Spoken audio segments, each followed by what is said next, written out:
রহমানির রহিম। প্রিয় দেশবাসী, শিশু কিশোর কিশোরী, তরুণ তরুণী, ছাত্রছাত্রী, বয়স্ক, বৃদ্ধ, নারী পুরুষ সবাইকে আমার সালাম জানাচ্ছি। আসসালামু আলাইকুম। শুরুতেই আপনাদের সবাইকে জানাই পবিত্র ঈদ উল আজহার শুভেচ্ছা। ঈদ মোবারক। প্রতি বছরই এই দিনটি আমাদের সামনে হাজির হয় ত্যাগের এক মহান দৃষ্টান্ত হয়ে। আমরা যদি কোরবানির মাহাত্ম্যকে ধারণ করে লোভ, স্বার্থপরতা, হিংসা বিদ্বেষ মুক্ত হয়ে সমাজ ও রাষ্ট্র বিনির্মাণে নিজেদের নিয়োজিত করতে না পারি, তাহলে কোরবানির ঈদ আনুষ্ঠানিকতা ছাড়া আর কিছুই নয়। আসুন এবছর কোরবানিকে সুন্দর, ত্যাগের মহিমায় মহিমান্বিত করে গরিব বান্ধব করে তোলে। প্রিয় দেশবাসী, কোরবানির পশুর চামড়া থেকে অর্জিত আয়ে আমার আপনার দরিদ্র আত্মীয় পরিজন, প্রান্তিক জনগোষ্ঠী ও দেশের লক্ষ লক্ষ মাদ্রাসা শিক্ষার্থী উপকৃত হয়। আমাদের গরিব স্বজন ও প্রতিবেশীরা তাদের হক যেন ঠিক বুঝে পায়, সেদিকে আমাদের মনোযোগ দিতে হবে। তবেই এই উৎসবটি হয়ে উঠবে ধনী গরিব সকলেরই উৎসব। পশুর চামড়ার ন্যায্য মূল্য নির্ধারণ, বর্জ্য ব্যবস্থাপনা সহ সার্বিক বিষয়ে সুষ্ঠু ব্যবস্থাপনা নিশ্চিত করতে সরকারের একটি উচ্চ পর্যায়ের কমিটি কাজ করছে। একটি কন্ট্রোল রুমও খোলা হয়েছে। কোরবানির চামড়া সংক্রান্ত যে কোনো সমস্যা, অভিযোগ ও পরামর্শ এই হটলাইনের নম্বরে ফোন করে নেওয়া যাবে। আমরা এই বছর কোরবানির পশুর চামড়া সংরক্ষণে 30,000 টন লবণ বিনামূল্যে সরবরাহ করেছি। কোরবানির ঈদে আরও একটি গুরুত্বপূর্ণ বিষয় হলো পরিষ্কার পরিচ্ছন্নতা। আমি দেশবাসীর প্রতি আকুল আহ্বান জানাই, আপনারা সকলে পরিবেশ পরিচ্ছন্ন রাখতে সমবেতভাবে এগিয়ে আসবেন। বিশেষ করে তরুণ তরুণীদেরকে এই বিষয়ে দৃষ্টি আকর্ষণ করছি। এবছর যারা হজ ব্রত পালন করছেন তাদের প্রত্যেককে জানাচ্ছি আন্তরিক শুভেচ্ছা ও অভিনন্দন। মহান রব্বুল আলমিনের অশেষ মেহেরবানিতে, আপনাদের দোয়ায় এবং সংশ্লিষ্ট সবার সর্বোচ্চ আন্তরিকতা ও পেশাদারিত্বের ফলে এবছর আমাদের হজ ব্যবস্থাপনায় সাফল্য এসছে। প্রথমবারের মতো সরকারি ব্যবস্থাপনায় লাব্বায়েক অ্যাপের মাধ্যমে হজের সার্বিক ব্যবস্থাপনা ও সেবা নিশ্চিত করা হচ্ছে। এখন পর্যন্ত হজ ব্যবস্থাপনায় কোনো অনিয়মের খবর আসেনি। টাকা দিয়েও হজে যেতে না পারার যন্ত্রণা কাউকে কাঁদতে হয়নি। হজ ক্যাম্প কিংবা বিমানবন্দরে কোনো হাজিকে প্রতিবাদ বিক্ষোভ করতে হয়নি। প্রথমবারের মতো সরকারি টাকায় কাউকে হজে পাঠানো হয়নি। প্রিয় দেশবাসী, ঈদ উল ফিতরের অভিজ্ঞতাকে কাজে লাগিয়ে দীর্ঘমেয়াদে বাজারের জিনিসপত্রের দাম স্থিতিশীল রাখতে আমরা তৎপর হয়েছি। এবার কোরবানির ঈদেও কোনো জিনিসের দাম যাতে আকস্মিকভাবে বেড়ে না যায়, সেদিকে আমরা সর্বোচ্চ নজর দিয়েছি। ফলে এবার আলু, পেঁয়াজ, ডিম, চিনি, শাকসবজি, তরিতরকারি ও মশলাসহ অধিকাংশ পণ্যের দাম গত বছরের তুলনায় কমেছে। আমরা সার্বিক বাজার ব্যবস্থাকে দুর্বৃত্তদের চক্র থেকে বের করে এনে বাজারে একটা প্রতিযোগিতামূলক পরিবেশ তৈরি করতে পেরেছি।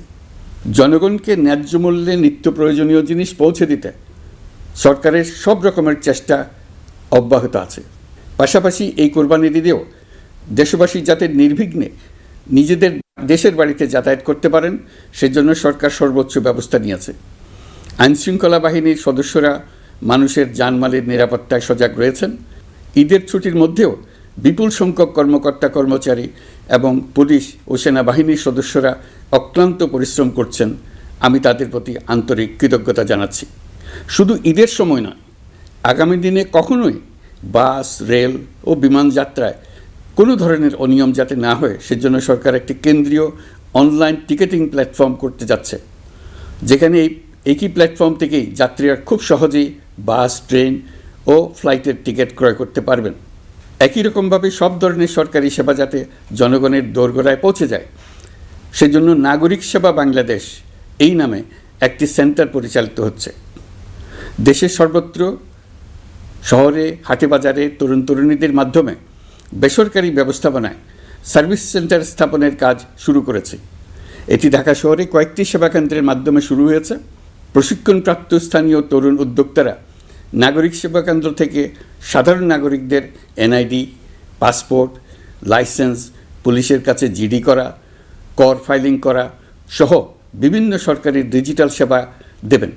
এর ফলে দালাল চক্রের খপ্পর থেকে মুক্তি পাওয়া যাবে, নানা রকম হয়রানি ও ভোগান্তি কমবে বলে আমরা আশাবাদী।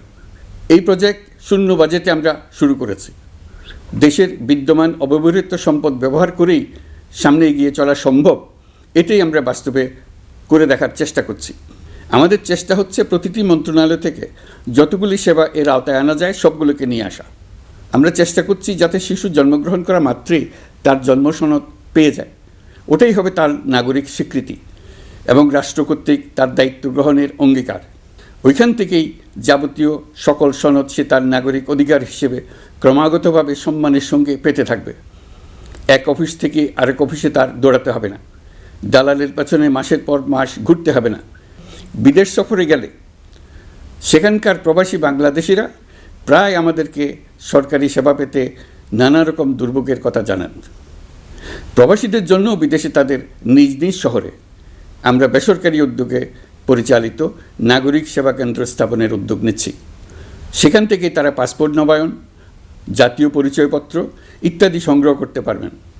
এগুলো কঠিন কাজ, এগুলোকে কঠিন করা হয়েছে, কিন্তু এখন সরকারের অভ্যন্তরে সাহসী ও উদ্যোগী সিনিয়র সচিব এবং ডিজিদের সহযোগিতায় অন্তর্বর্তী সরকারের মেয়াদকালে আমরা এটা সমাপ্ত করতে বদ্ধপরিকর। প্রিয় দেশবাসী, আপনারা জানেন ঐতিহাসিক অভ্যুত্থানের পর এই সরকার যখন দায়িত্ব গ্রহণ করে তখন দেশের অর্থনৈতিক অবস্থা ছিল ভয়াবহ। ভয়ঙ্করভাবে যুদ্ধবিধ্বস্ত দেশের অর্থনীতিও এতটা খারাপ থাকে না যতটা খারাপ করে দিয়েছে 16 বছরের লাগামহীন লুটপাটতন্ত্র। আশার বিষয় হচ্ছে শুধু ব্যাংক নয়, প্রত্যেকটি আর্থিক প্রতিষ্ঠান এখন ঘুরে দাঁড়িয়েছে। জনগণের আমানত এখন নিরাপদ। অর্থনীতির অধিকাংশ সূচক ইতিবাচক ধারায় ফিরে এসছে। আমাদের অর্থনীতির ইতিবাচক ধারা বিদেশি বিনিয়োগকারীদেরকেও আকৃষ্ট করছে। বৈদেশিক মুদ্রার রিজার্ভ শূন্যে নেমে যাওয়ার ভয়ে পতিত সরকার বিদেশি ব্যবসায়ীদের আয় নিজ দেশে নিতে দিচ্ছিল না। আমরা সেটা নিরসন করেছি, বৈদেশিক মুদ্রার রিজার্ভকে ইতিবাচক অবস্থায় নিয়ে আসতে পেরেছি।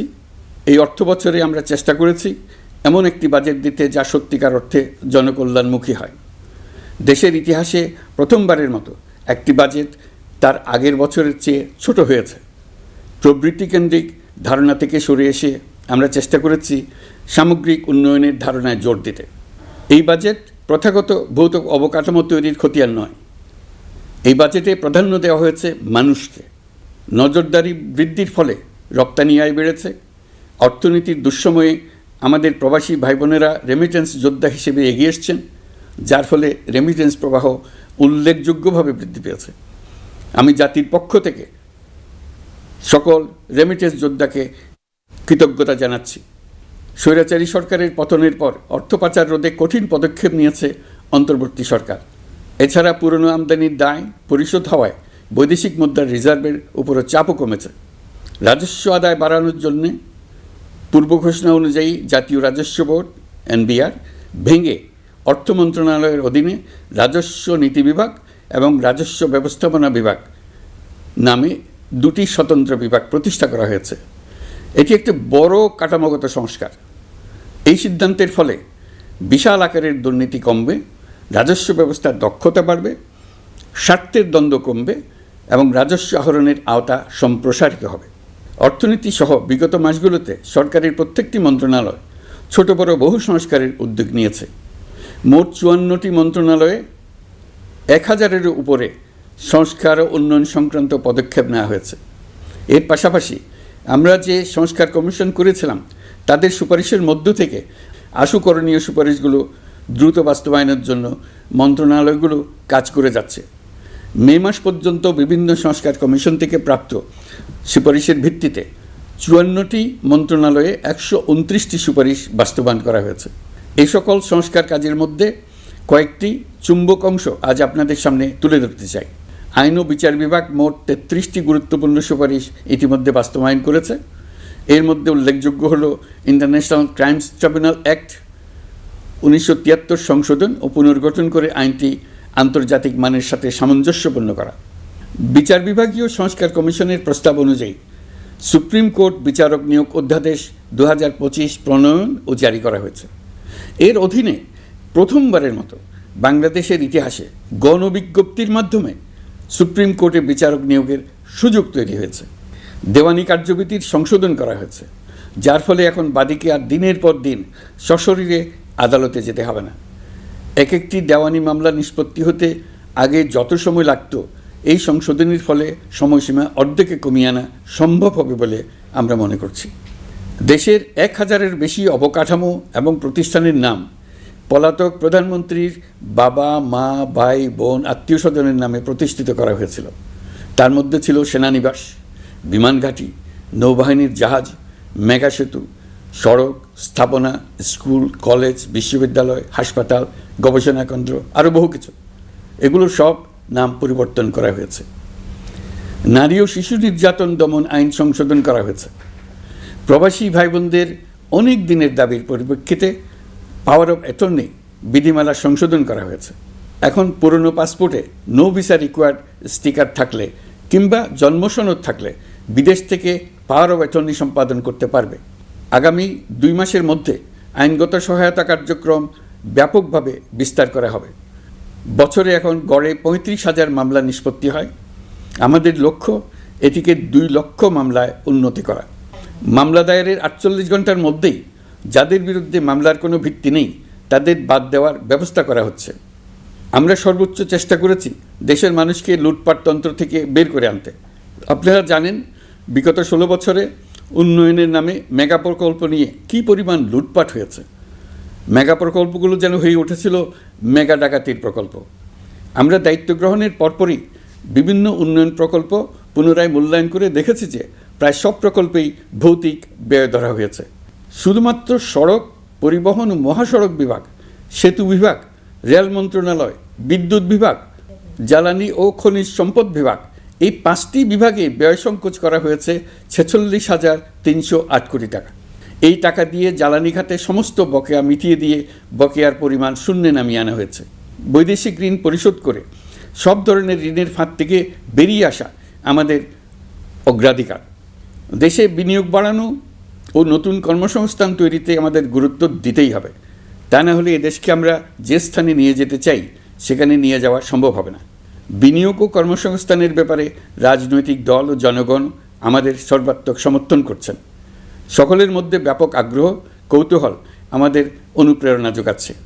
সংশ্লিষ্টদের সঙ্গে আলোচনা করে বিনিয়োগ পরিবেশ উন্নত করতে 30টি মূল সংস্কার কাজকে অগ্রাধিকার দেওয়া হয়েছে এবং ইতিমধ্যে 18টি সুপারিশ বাস্তবায়ন করা হয়েছে।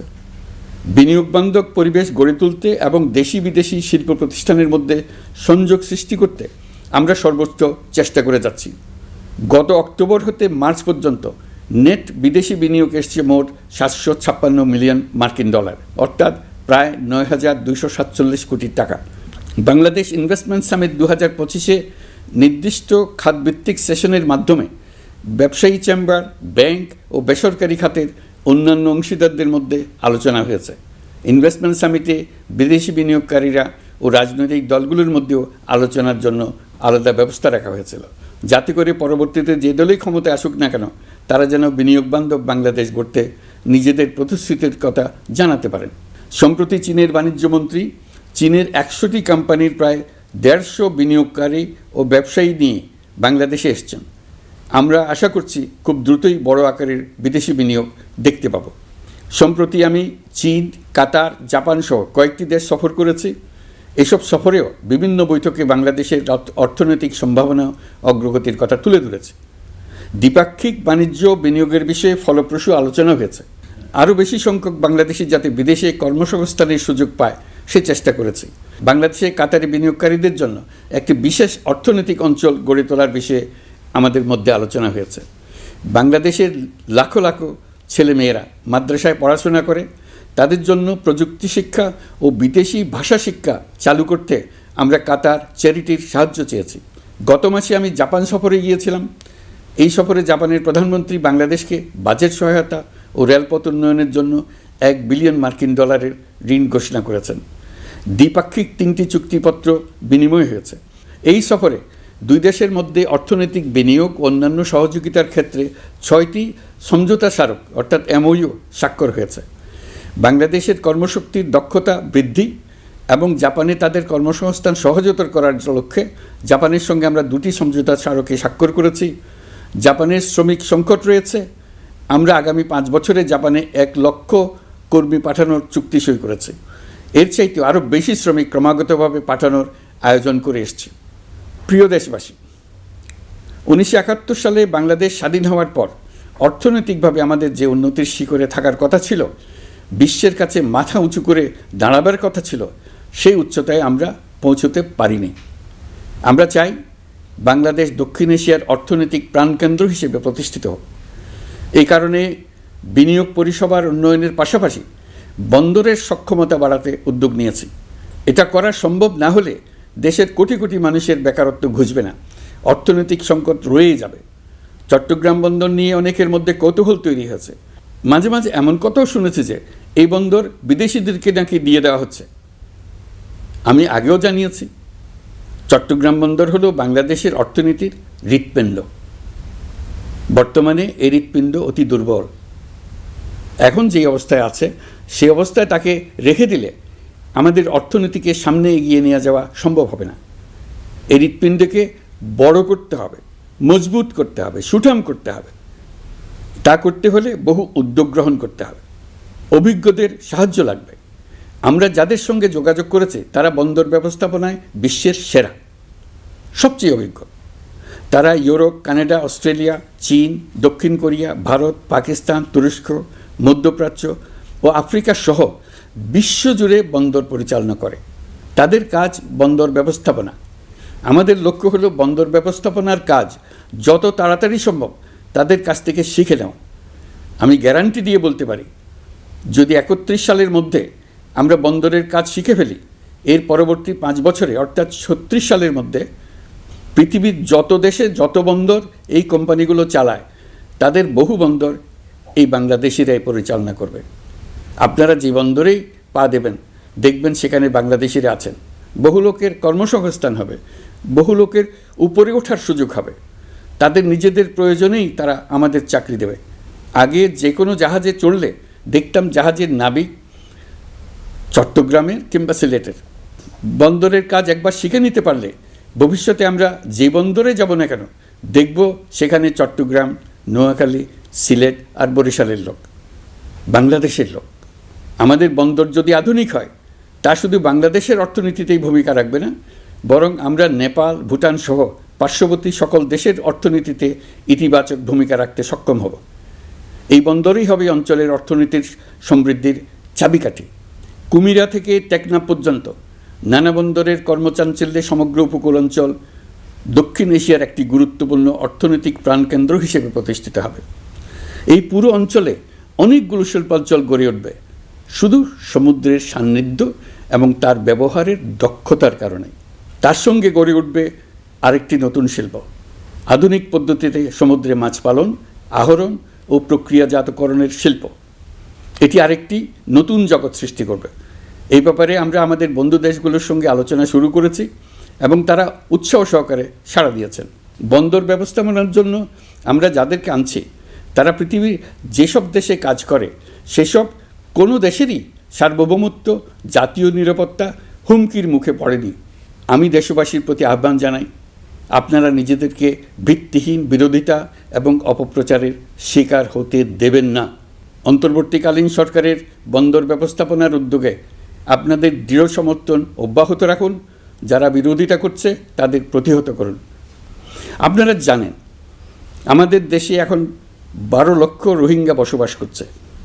প্রায় 1 লাখ রোহিঙ্গা এসছে 2023 সাল থেকে 2024 সালের সেপ্টেম্বর সময়কালে, যখন রাখাইন রাজ্যে ব্যাপক যুদ্ধাবস্থা বিরাজ করছিল। সেখানে চলমান সংঘাত ও মানবিক পরিস্থিতির কারণে এখনও অনেকে আসতে চেষ্টা করছেন। রোহিঙ্গাদের বাংলাদেশে আসা বন্ধ করতে এবং যারা ইতিমধ্যে বাংলাদেশে অবস্থান করছেন তাদের প্রত্যাবাসনের জন্য আমরা উদ্যোগ নিয়েছি। আমরা যখন দায়িত্ব গ্রহণ করেছিলাম তখন রোহিঙ্গা ইস্যুটিকে প্রায় মৃত অবস্থায় পেয়েছিলাম। আন্তর্জাতিক এজেন্ডা থেকে ইস্যুটি ঝরে পড়েছিল। সেই অবস্থা থেকে আমরা ইস্যুটিকে বিশ্ববাসীর দৃষ্টির সম্মুখভাবে নিয়ে আসতে পেরেছি। আমি গত বছর সেপ্টেম্বর মাসে জাতিসংঘ সাধারণ পরিষদে রোহিঙ্গা বিষয়ক একটি আন্তর্জাতিক সম্মেলন অনুষ্ঠানের আহ্বান জানিয়েছিলাম। আপনারা জেনে খুশি হবেন, জাতিসংঘের সকল সদস্য রাষ্ট্র এই বিষয়ে একমত হয়েছেন এবং তারা একটি উচ্চ পর্যায়ের আন্তর্জাতিক সম্মেলন আয়োজনের সিদ্ধান্ত নিয়েছে। এই বছর সেপ্টেম্বর মাসে যুক্তরাষ্ট্রের নিউ ইয়র্কে এই সম্মেলনটি অনুষ্ঠিত হবে। একই সাথে রোহিঙ্গাদের প্রত্যাবাসনের জন্য আমরা আন্তর্জাতিক জনমত গঠন করতে পেরেছি। গত মার্চ মাসে বাংলাদেশ সফরে এসে জাতিসংঘের মহাসচিব অ্যান্তোনিও গুতেরেস পরিষ্কারভাবে ঘোষণা করেছেন যে মিয়ানমারের প্রত্যাবাসনই রোহিঙ্গা সমস্যার একমাত্র সমাধান। প্রত্যাবাসনের বিষয়ে আরেকটি বড় অগ্রগতি হচ্ছে মিয়ানমার সরকার কর্তৃক প্রত্যাবাসনযোগ্য রোহিঙ্গাদের সর্বপ্রথম তালিকা ঘোষণা।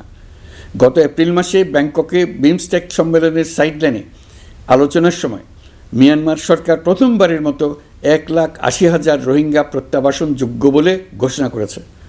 রোহিঙ্গাদের প্রত্যাবাসনে ও আমাদের সীমান্তের নিরাপত্তা নিশ্চিত করতে মিয়ানমারের সরকার সহ সেখানকার বিদ্রোহী গোষ্ঠীর সাথে আনুষ্ঠানিক ও অনানুষ্ঠানিক যোগাযোগ রাখা হচ্ছে। আমরা যত দেশেই সফর করেছি সব দেশেই রোহিঙ্গা সংকট মোকাবেলায় রাষ্ট্রীয় নেতা ও সরকারের প্রতিনিধিদের সঙ্গে আলোচনা করেছি, তাদের সহযোগিতা চেয়েছে। তারা ইতিবাচকভাবে আমাদের আহ্বানে সাড়া দিয়েছেন। জাতিসংঘের মহাসচিব গত মার্চ মাসে ঢাকা সফরকালে রাখাইন রাজ্যে মানবিক বিপর্যয়ের মোকাবেলার জন্য একটি ত্রাণ চ্যানেলের প্রস্তাব করেছিলেন। তিনি বলেছিলেন এই প্রস্তাবটি রোহিঙ্গাদের প্রত্যাবাসনে সহায়ক হবে। বিষয়টি প্রস্তাব পর্যায়ে রয়ে গেছে। আমরা লক্ষ্য করেছি রাখাইনের জন্য বাংলাদেশ করিডোর দিয়ে দিয়েছে বলে একটা অপপ্রচার চালানো হচ্ছে। আমি সুস্পষ্টভাবে বলছি, এটা সর্বৈব মিথ্যা। এটা চিলে কান নিয়ে যাওয়ার গল্প। যারা অসত্য কল্পকাহিনী বানিয়ে বাংলাদেশের মানুষকে ক্রমাগত বিভ্রান্ত করে অশান্তি সৃষ্টিতে নিয়োজিত, এটা তাদেরই শিল্পকর্ম। আপনারা এ বিষয়ে হুঁশিয়ার থাকবেন, কোনোভাবেই বিভ্রান্ত হবেন না। এসব অপপ্রচার সত্ত্বেও আমরা লক্ষ্যচ্যুত হব না। এই জটিল সমস্যাটি সমাধানে আমাদের কাজ চালিয়ে যাব। প্রিয় দেশবাসী, আগামী মাসে জুলাই গণ অভ্যুত্থানের বছর পূর্ণ হবে। যাদের আত্মত্যাগের কারণে এই অভ্যুত্থান সম্ভব হলো, আমরা তাদেরকে এবং তাদের পরিবারকে প্রতি মুহূর্তে আমাদের দৃষ্টিতে রেখেছি। তাদের জন্য নানা কর্মসূচি আমরা বাস্তবায়ন করে চলেছি। এখন পর্যন্ত 834টি শহীদ পরিবারের মধ্যে 630টি শহীদ পরিবারকে 10 লক্ষ টাকা করে 63 কোটি টাকার সঞ্চয়পত্রের জন্য ব্যাংক চেক দেওয়া হয়েছে। অবশিষ্ট যারা আছেন তাদের ওয়ারিশ নির্ধারণ সংক্রান্ত বিষয়গুলি নিষ্পত্তি সাপেক্ষে সঞ্চয়পত্র দেওয়া হবে। এর পাশাপাশি গণ অভ্যুত্থানে আহত প্রায় 12,500 জনকে 106 কোটি টাকা দেওয়া হয়েছে। গণ অভ্যুত্থানে আহতদের মধ্যে সরকারি বেসরকারি বিভিন্ন হাসপাতালে এই পর্যন্ত 15,393 জন চিকিৎসা গ্রহণ করেছেন। স্বাস্থ্যসেবা বিভাগের মাধ্যমে 40 জন আর মুক্তিযুদ্ধ বিষয়ক মন্ত্রণালয়ের মাধ্যমে 11 জনকে উন্নত চিকিৎসার জন্য সিঙ্গাপুর, থাইল্যান্ড ও রাশিয়া পাঠানো হয়েছে। তাদের চিকিৎসা বাবদ এই পর্যন্ত সরকার 61 কোটি টাকা ব্যয় করেছে এবং এই ব্যয় অব্যাহত আছে। আরও 28 জন জুলাই যোদ্ধাকে উন্নত চিকিৎসার জন্য সিঙ্গাপুর, থাইল্যান্ড ও তুরস্কে পাঠানোর প্রক্রিয়া চলছে। এখন পর্যন্ত বিভিন্ন হাসপাতালে চিকিৎসাধীনদের যুক্তরাজ্য, যুক্তরাষ্ট্র, ফ্রান্স, সিঙ্গাপুর, থাইল্যান্ড, চীন, মালয়েশিয়া ও নেপাল থেকে 26 জন বিশেষজ্ঞ চিকিৎসক এসে বিনামূল্যে চিকিৎসা দিয়েছেন। এই চিকিৎসকবৃন্দ শুধু যাতায়াত খরচ গ্রহণ করেছেন, এর বেশি কিছু তারা গ্রহণ করতে চান নাই। আমরা তাদের প্রতি কৃতজ্ঞ। এই পর্যন্ত শহীদ পরিবারগুলোকে সঞ্চয়পত্র প্রদান, আহত ব্যক্তিদের চিকিৎসা ও চেক প্রদান বাবদ সরকার মোট 285 কোটি টাকা ব্যয় করেছে। প্রিয় দেশবাসী, আমি শুরু থেকেই বলেছি, পতিত স্বৈরাচার বাংলাদেশকে যেভাবে ধ্বংসস্তূপ বানিয়েছে, সেখান থেকে নতুন করে যাত্রা শুরু করতে হলে ন্যূনতম 3টি আবশ্যিক কাজ সম্পন্ন করতে হবে। প্রথমত, বিচার ও জবাবদিহিতা প্রতিষ্ঠার উদ্যোগ দৃশ্যমান করে তোলা। দ্বিতীয়ত, রাষ্ট্রের গণতান্ত্রিক পুনর্গঠন ও প্রাতিষ্ঠানিক কাঠামোর সংস্কার সাধনে প্রয়োজনীয় ঐক্যমত ও পথনকশা তৈরি করা। তৃতীয়ত, একটি অবাধ, সুষ্ঠু ও শান্তিপূর্ণ নির্বাচন আয়োজন করে ক্ষমতা হস্তান্তরের গণতান্ত্রিক প্রক্রিয়া সম্পন্ন করা। এই লক্ষ্যে ধ্বংসপ্রাপ্ত নির্বাচন ব্যবস্থাকে স্থায়ীভাবে সংস্কার করা। এই 3টি ম্যান্ডেট হচ্ছে দেশবাসীর সাথে আমাদের চুক্তি।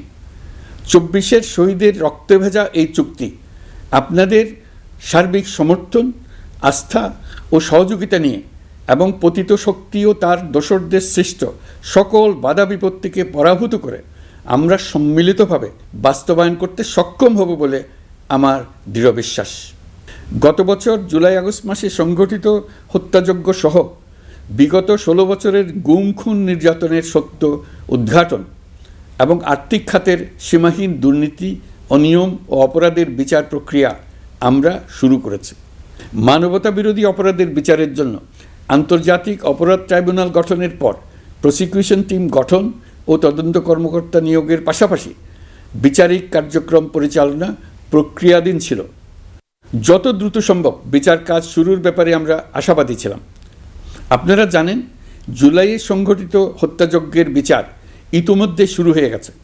বিচার কাজ যেন দ্রুত গতিতে সম্পন্ন হয় সেজন্য সরকারের পক্ষ থেকে যত রকম সহযোগিতা প্রয়োজন আমরা তা দিচ্ছি। বিচারের জন্য আন্তর্জাতিক অপরাধ ট্রাইব্যুনালের এজলাস কক্ষ ডিজিটাল প্রযুক্তিতে সমৃদ্ধ করা হয়েছে। ইতিহাসে প্রথমবারের মতো কোনো বিচার পর্ব আদালতের অনুমতিক্রমে সরাসরি কিংবা রেকর্ডকৃত পদ্ধতিতে গণমাধ্যমে প্রচারিত হচ্ছে। আমরা বিশ্বাস করি এতে করে বিচার বিভাগের প্রতি মানুষের আস্থা বাড়বে, বিচার নিয়ে অপপ্রচার বন্ধ হবে। প্রসিকিউশন বলছে, বিগত সরকার পতনের পর তাদের আজ্ঞাবহ ব্যক্তিরা বিভিন্ন গুরুত্বপূর্ণ সাক্ষ্য প্রমাণ বিনষ্ট করার চেষ্টা করেছে। থানা, হাসপাতাল সহ গুরুত্বপূর্ণ স্থানের দলিলপত্র পুড়িয়ে বা লুকিয়ে নষ্ট করার চেষ্টা করা হয়েছে। বিভিন্ন অপরাধমূলক স্থাপনার আকার, আকৃতি, দেয়াল ইত্যাদি ভেঙে এবং বিকৃত করে প্রমাণ লুকানোর চেষ্টা করা হয়েছে। বিভিন্ন ডিজিটাল এভিডেন্স যেমন ভিডিও, অডিও, ইন্টারনেট ডেটা যেগুলো ডিলিট বা ধ্বংস করার চেষ্টা করা হয়েছে, তদন্ত কর্মকর্তারা সর্বাধুনিক প্রযুক্তি ব্যবহার করে সেগুলো রিকভার এবং রেস্টোর করার কাজ করছেন। এই কাজে আমরা দেশবাসীর কাছেও সহযোগিতা কামনা করছি। স্বৈরাচারী সরকারের আমলে গত 16 বছরে রাজনৈতিক ভিন্নমত দমনের জন্য বিপুল সংখ্যক মানুষকে গুম করা হয়েছিল। এই মানুষগুলোকে এমন সব বন্দিশালায় আটকে রাখা হয়েছিল যাদের কোনোটির আয়তন ছিল মাত্র 3 ফিট বাই 3 ফিট।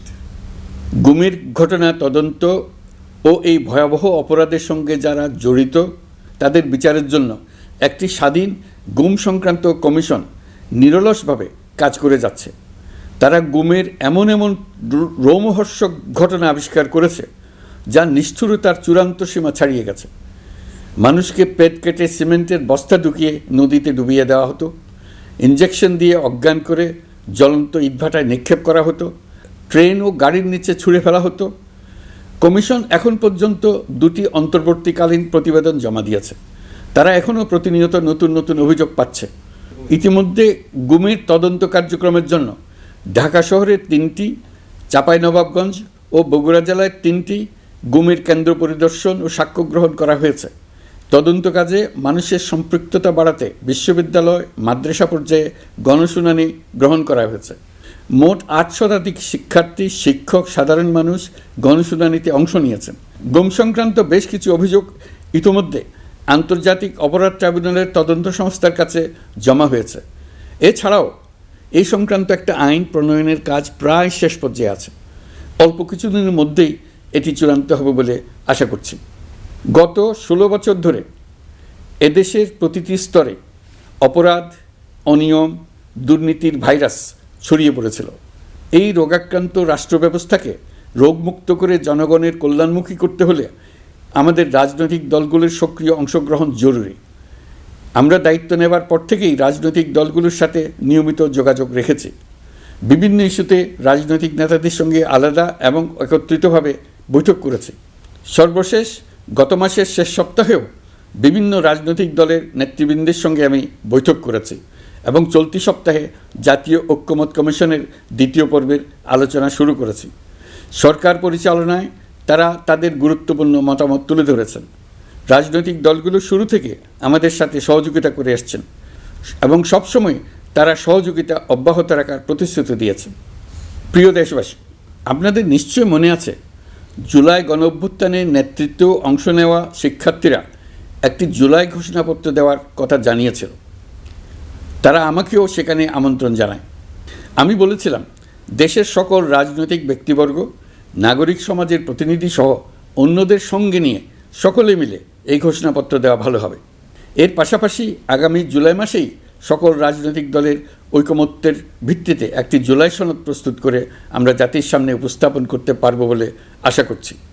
এই জুলাই সনদ হলো একটি প্রতিশ্রুতি, একটি জনকল্যাণমুখী রাষ্ট্র নির্মাণের জন্য সংস্কার কমিশন যে প্রস্তাবগুলো দিয়েছে সেগুলোর মধ্য থেকে রাজনৈতিক দলগুলো যে কয়টিতে একমত হয়েছে তার তালিকা থাকবে এই সনদে।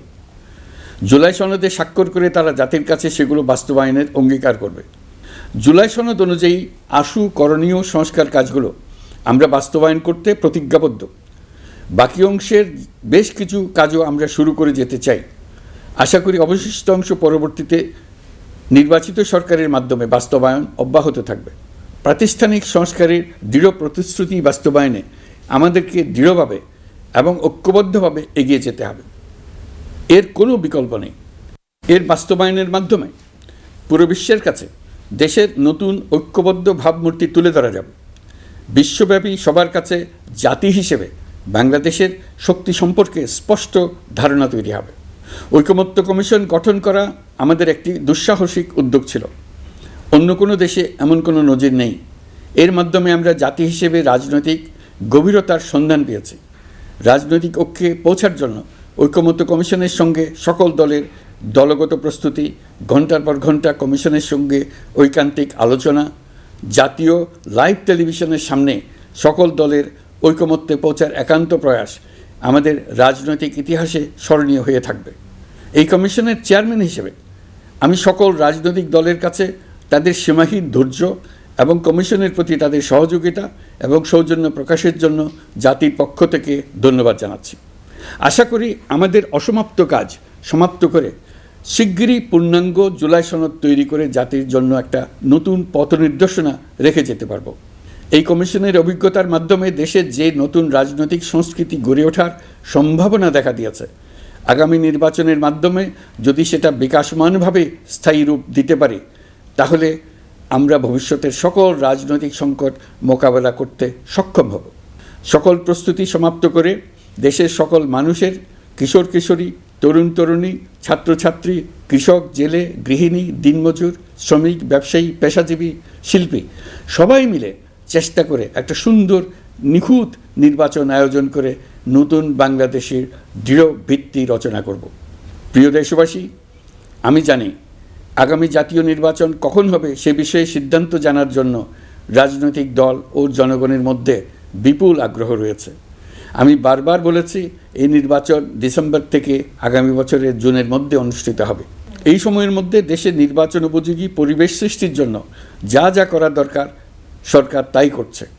এখানে মনে রাখা জরুরি, বাংলাদেশ স্বাধীনতার পর থেকে যতবার গভীর সংকটে নিমজ্জিত হয়েছে তার সবগুলোরই প্রধান কারণ ছিল ত্রুটিপূর্ণ নির্বাচন।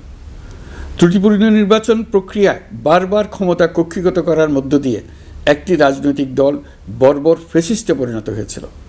এই ধরনের নির্বাচন যারা আয়োজন করে তারা জাতির কাছে অপরাধী হিসেবে চিহ্নিত হয়ে যায়। এমন নির্বাচনের মধ্য দিয়ে যে দল ক্ষমতায় আসে তারাও জনগণের কাছে ঘৃণিত হয়ে থাকে। এই সরকারের একটি বড় দায়িত্ব হলো একটি পরিচ্ছন্ন, উৎসবমুখর, শান্তিপূর্ণ, বিপুলভাবে অংশগ্রহণের পরিবেশে একটি নির্বাচন অনুষ্ঠান করা, এমন একটি নির্বাচন আয়োজন করা যাতে করে দেশ ভবিষ্যতে নতুন সংকটে না পড়ে। এই জন্য সবচেয়ে বেশি গুরুত্বপূর্ণ হলো প্রাতিষ্ঠানিক সংস্কার। যেই প্রতিষ্ঠানগুলো নির্বাচনের সঙ্গে সরাসরি জড়িত সেগুলোতে যদি সুশাসন নিশ্চিত করা না যায় তাহলে ছাত্র জনতার সকল আত্মত্যাগ বিফলে যাবে। সংস্কার, বিচার, নির্বাচন এই তিনটি ম্যান্ডেটের ভিত্তিতে আমরা দায়িত্ব গ্রহণ করেছিলাম। সেই বিবেচনায় আগামী রোজার ঈদের মধ্যে সংস্কার ও বিচারের বিষয়ে আমরা একটি গ্রহণযোগ্য জায়গায় পৌঁছতে পারব বলে বিশ্বাস করি।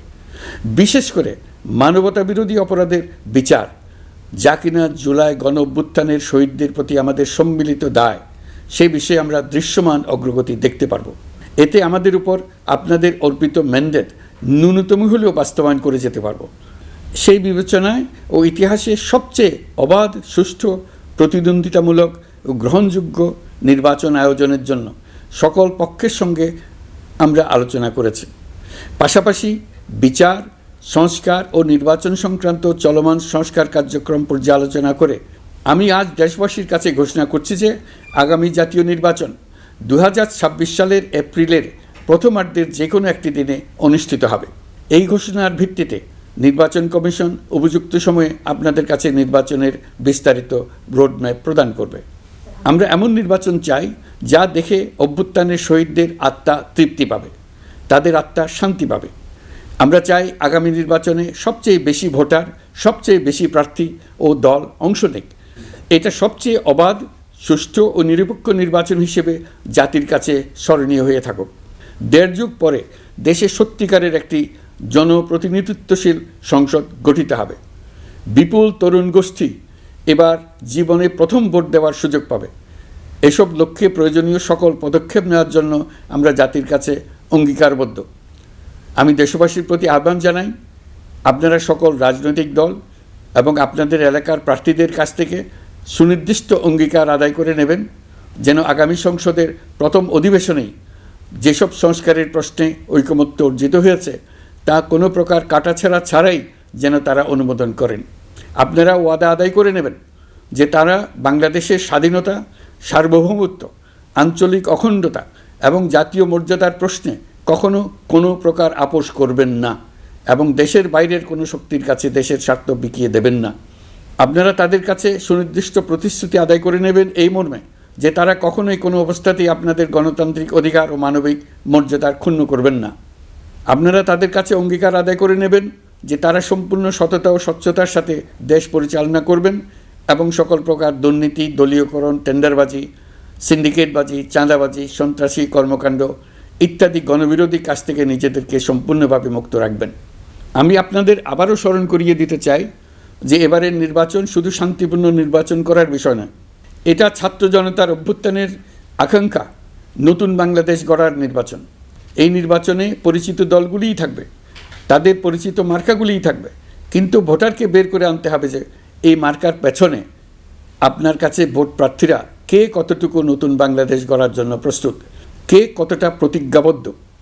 আমরা যারা এই নির্বাচনে ভোটার হব তারা অত্যন্ত সৌভাগ্যবান এবং সৌভাগ্যবতী।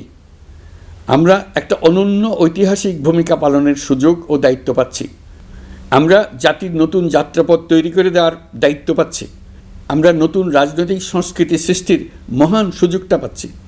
আমাদের সুচিন্তিত ভোটের মাধ্যমেই নতুন বাংলাদেশ নির্মিত হবে।